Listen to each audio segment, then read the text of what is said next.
Okay, remember that they're changing my voice. This video is about rebuking Joel Olsteen and everyone who preaches a prosperity gospel. I have 20 verses here that proves that I'm right and that they're wrong. And so, let's get into this. Let's see how far we get. I might have to cut this short because of memory on my phone, what have you. So Proverbs 15:16. Better a little with the fear of the Lord than great wealth with turmoil. The next verse says, better a small serving of vegetables with love than a fattened calf with hatred. Now you have to look at this as a proverb. Proverbs starts off by talking about the parables, the riddles, and the sayings of the wise. The proverbs of the wise.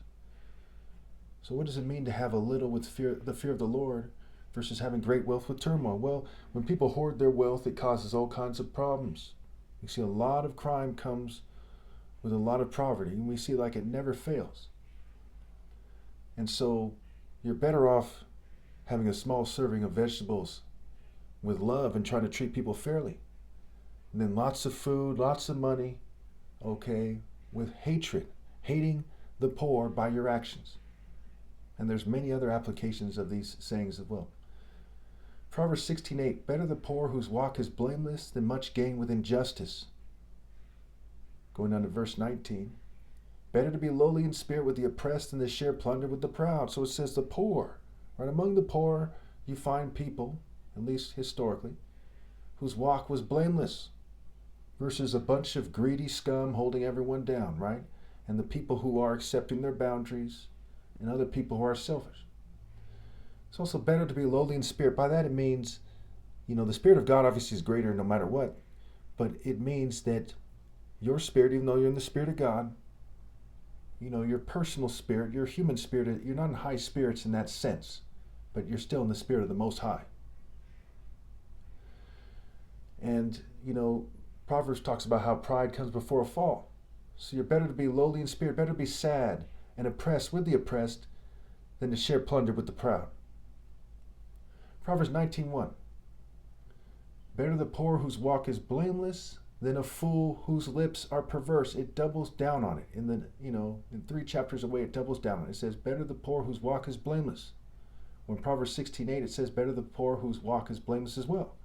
Right? Better the poor whose walk is blameless than a fool whose lips are perverse. You couple that with the other one, it's also than much gain with injustice. So better the poor whose walk is blameless than much gain with injustice, and a fool whose lips are perverse. And their lips in this context means actions. This is part why I don't like the Bible, where I find myself deciphering it while I'm being persecuted, fumed, and poisoned. And so those worms, those absolute cowards, those capitalist dogs, and those communist oppressors as well, who hoard money and pretend like they're trying to help people. That's what both systems have done historically. They're collaborating to persecute me and to fume me and poison me and interrupt my videos while I'm reading a book that needs to be deciphered instead of reading from my own book, because you all worship the devil. Therefore you want to hear it from Bel. Therefore the Bible is called Bible. Bible. So a lot of people are like, well, that's not what my pastor says. Instead of we're saying something very straightforward, like point number 1 from my book. One must put the highest cause above all things. This means that character must be the central point, and true character only comes from universal pinpoint and moral precision. Isn't that infinitely greater than saying better the poor whose walk is blameless than a fool whose lips are perverse, and arguing with a bunch of prosperity gospel scum, organized Catholic genocidal maniacs, organized Christian Zionist genocidal maniacs, and the rest of the Satanists? Pretty straightforward, right? But you still have people to this day who swear by the Bible because they worship Baal, a deity of merchants, governing class trash, organized rapists, what have you. Proverbs 20:15. Gold there is and rubies in abundance, but lips that speak knowledge are a rare jewel. So rich scum, dime a dozen. There's over 50 million millionaires and billionaires in the world, probably 52 million by now. But there's only one Christ, that's me. So it's more of a rare jewel than you might think. And so it is with a suitable helper, they cannot be found. We said in Proverbs 31. It says, a wife of noble character, who can find her worth? She's worth far more than rubies. Okay, that rare treasure. Store treasures in heaven, noble character, nobility, character. Going back to my first point in my book, my martial art code book, I have another book that I cite as my main book. One must put the highest cause above all things. This means that character must be the central point, and true character only comes from universal pinpoint and moral precision. Now, if you're in the spirit of universal pinpoint and moral precision, then you're in the spirit of God. Pretty straightforward. Character and characteristics. So I'm going way over time here, so we're only going to get to like maybe half of these. I'll probably make another video where I rebuke some more, puppets for the rich using these scriptures. So let's just go over maybe two more and let's wrap this up here.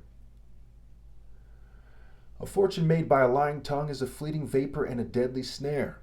You see how it goes on and on about how these people are wrong. So that's Proverbs 21:6. So we went over Proverbs 15 and 16. Proverbs 15 verse 16 and 17. Proverbs 16 verses 8 and 19. Proverbs 19:1. Proverbs 20:15 and Proverbs 21:6. So now here's Proverbs 22:1. A good name is more desirable than great riches. To be esteemed is better than silver or gold. When one is right with God and they live a more fulfilling life, it is clear that that is the case. Also, when they live right, it is clear to them why their life is superior to the wicked's lives.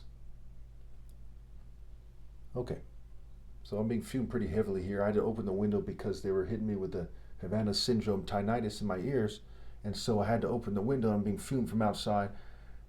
Let's just do one more verse and wrap this up here. I'm not going to get to 10 verses. I know I kind of misspoke when I talked about how many verses I was going to do. I need to do like more like 3 or 4 or something. I'm trying to juggle a lot of things. My mic, this thing, they're fueling me.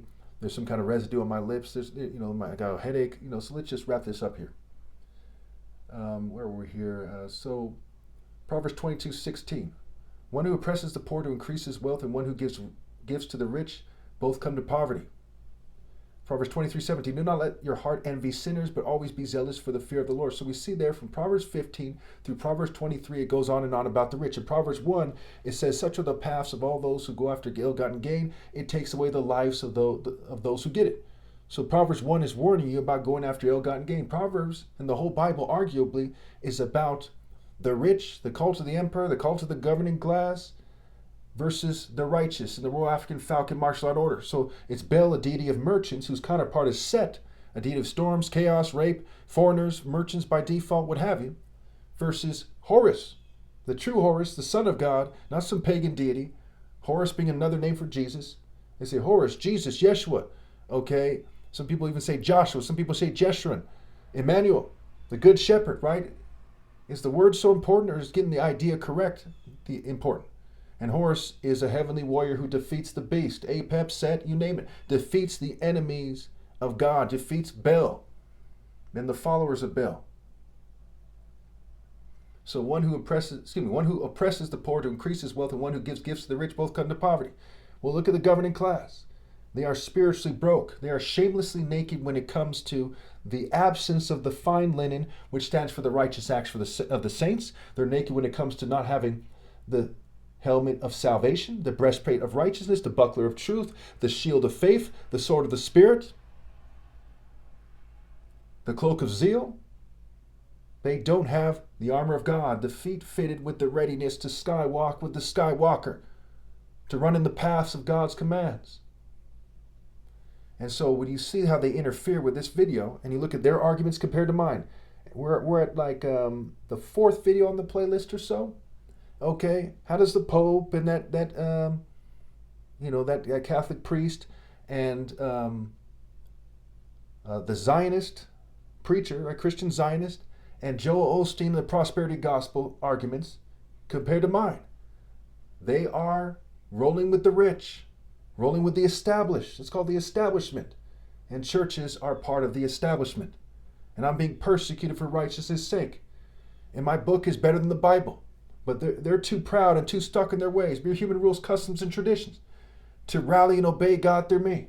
So when you compare the two arguments, everyone else put together is nothing compared to me when it comes to talking about God and also in general.